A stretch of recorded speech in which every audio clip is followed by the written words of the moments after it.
Hey guys, welcome to Top Tabletop. I'm Gab Zúñiga and today I will show you how to play Istanbul.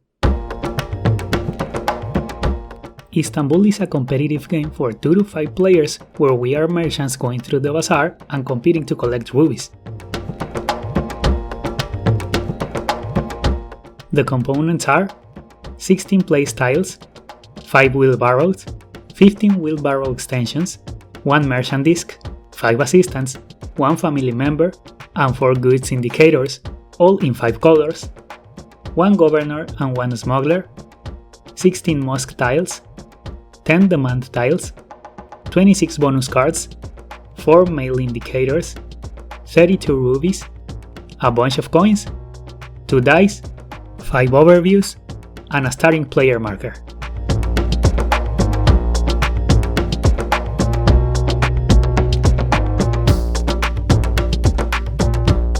For this game, we will use the help of Doc, Chic, Luca, and Bender.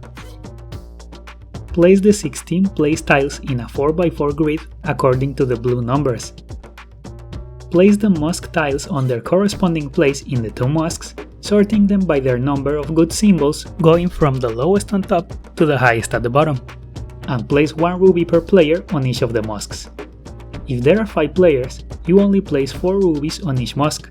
With 3 players, you remove the tiles with 5 symbols, and with 2 players, you remove the tiles with 5 and 3 symbols. On the Wainwright, place 3 wheelbarrow extensions for each player, and also 1 ruby per player. On the Gemstone dealer and the Sultan's palace, place rubies on each space starting on the right until you reach the appropriate number of players. On the post office, place the mail indicators in the top row.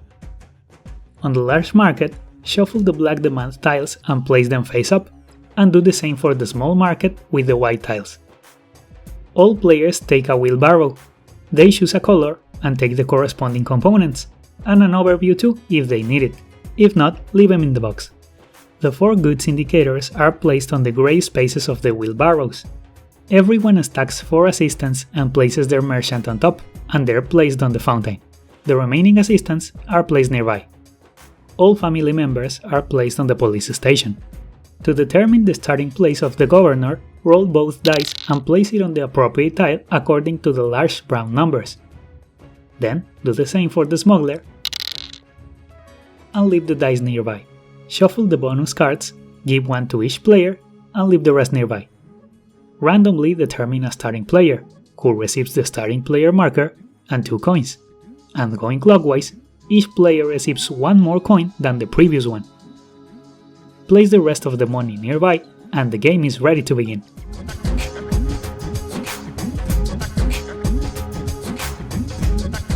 The setup might have seemed complicated, but the game is very simple.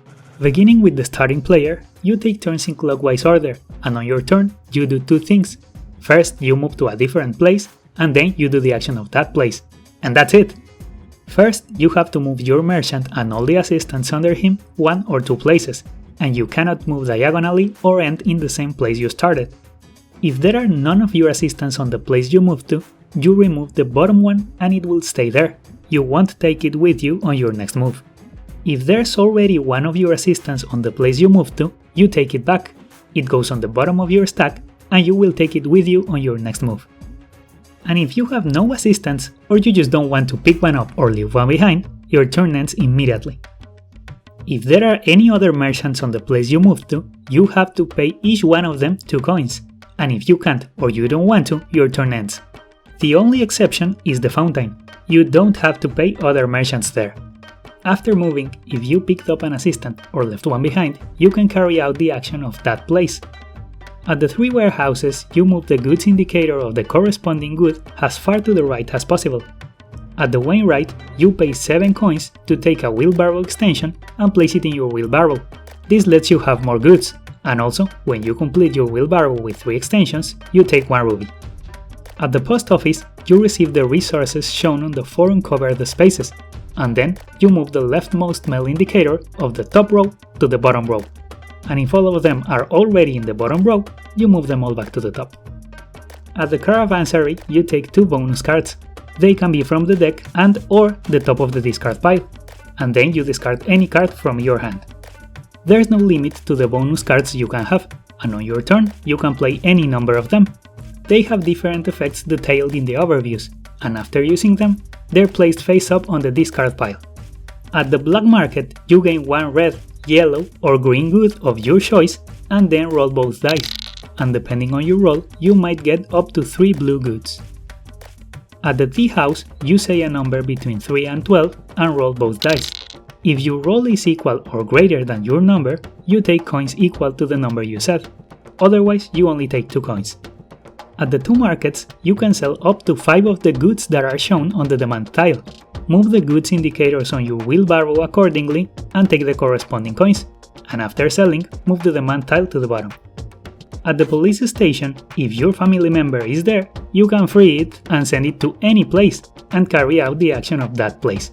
Also, they don't have to pay anything to other merchants. At the 2 mosques, you can take 1 mosque tile. To do so, you must have the number of goods shown on the mosque tile. Then, you pay only 1 and take the tile.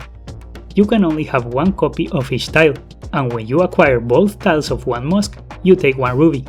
Each tile gives a different benefit. With the red tile, whenever you roll the dice, you can turn one of them to a 4, or re-roll both of them once. The blue tile lets you take your 5th assistant and place it under your merchant. With the green tile, when you use any of the 3 warehouses, you can pay 2 coins to get 1 additional good of any type. And the yellow tile lets you pay 2 coins to return 1 assistant to your merchant. At the Sultan's palace, you pay all the goods that are not covered by a ruby, and then take the next ruby. Consequently, the next ruby will be more expensive. By the way, this symbol means you can choose any type of good. At the Gemstone dealer, you pay the number of coins next to the next available ruby, and then you take the ruby. The next ruby will be more expensive. And finally, at the fountain, you return any number of your assistants to your merchant. This is the only place where you don't need to have an assistant to perform the action. And remember that here you don't have to pay other merchants. After doing your action, there could be an encounter. If there are other players' family members at your place, you must catch them and send them to the police station. And as a reward, you can choose to take 1 bonus card from the deck or 3 coins for each family member. If the governor is at your place, you may draw 1 bonus card from the deck. If you do it, you have to pay 2 coins or discard 1 bonus card from your hand. And if the smuggler is at your place, you may gain 1 good of your choice. If you do it, you have to pay 2 coins or 1 good. If you decided to use the ability of the governor or the smuggler, roll both dice and move the appropriate token to the corresponding place according to the large brown numbers. And if you use them both, roll separately for each one. After resolving the encounters, if any, your turn ends.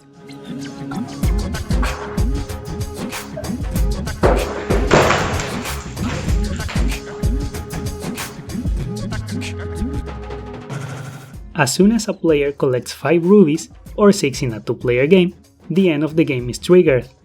The current round is completed, and then all players may use their bonus cards that provide goods or money, which may matter for the tiebreaker. The player with the most rubies wins, and ties are broken first by most coins, then by most goods on the wheelbarrow, and finally by most bonus cards. And if there's still a tie, the victory is shared.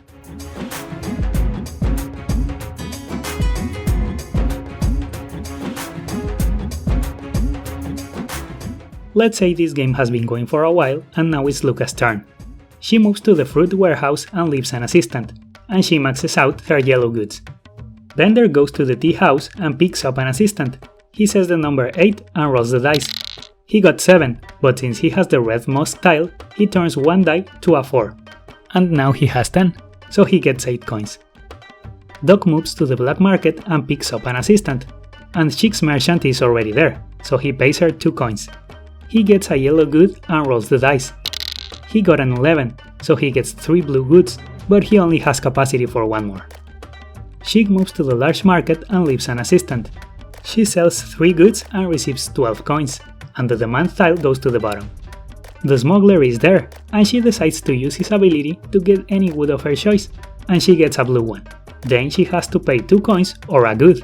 She pays a green good, and then she rolls the dice, and sends the smuggler to that place. Luca moves to the Great Mosque and leaves an assistant. She has more than 3 yellow goods, so she can take the yellow tile by paying 1.